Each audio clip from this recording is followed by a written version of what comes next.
Republican Party of इंडियाचा आणि या सध्याचं करायचं काय? आणि शेतकऱ्यांचं वाटोळ करायचं काय? शेतकऱ्यांचं टाळलं नोटी घराचं करायचं काय?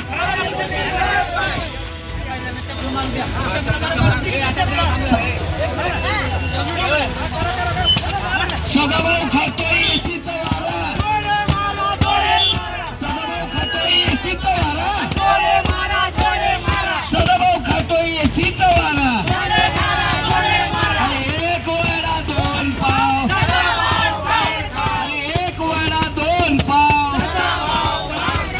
भारतीय राज्यघटनेचे शिल्पकार महामानव डॉक्टर बाबासाहेब आंबेडकरांचा छत्रपती शिवाजी. एक वडा दोन पाव, आणि एक वडा दोन पाव. जय Bhim. Republican Party of India Ambedkar पक्ष राष्ट्रीय नेते दीपक निकाळजे, महाराष्ट्र प्रदेशाध्यक्ष बाळासाहेब पवार, महाराष्ट्र महासचिव दादासाहेब वाळ यांच्या आदेशाने आज आम्ही सातारा जिल्हा कार्यालयासमोर आंदोलन करत आहे. आंदोलन करण्याचं कारण की जंतर मंतरवर जे विद्यार्थी होते, विद्यार्थ्यांवर हल्ला केला. एकतर शांततेनं चाललं होतं आंदोलन आणि त्यांना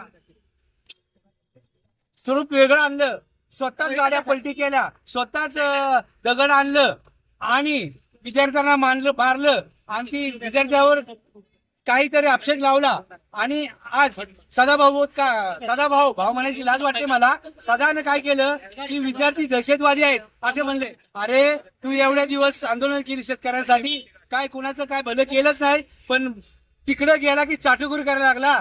चाटुगिरी काय खासदार होणार आहेस का तू? तुला कोणी विचारणार नाही.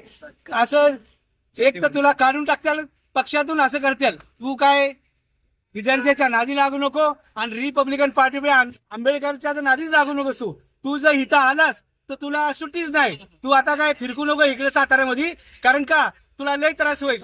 आणि तसंच सांगलीला वरनं हवेनं जा, नाही तर तुला सातारची जनता सोडणार नाही आणि रिपब्लिकन पार्टी ऑफ इंडिया सोडणारच नाही. कारण तू विद्यार्थ्याचं चांगलं करू शकत नाही आणि शेतकऱ्यांचं काम केलंस तेव्हा स्वतःच कॉलेज बांधून घेतले, तिकडं जागा खरेदी केला रस्त्याकडला.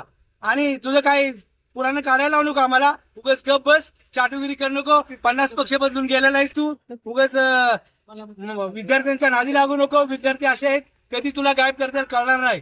एवढं बोलतो आणि जय भीमाच्या नादी लागूच नको तू.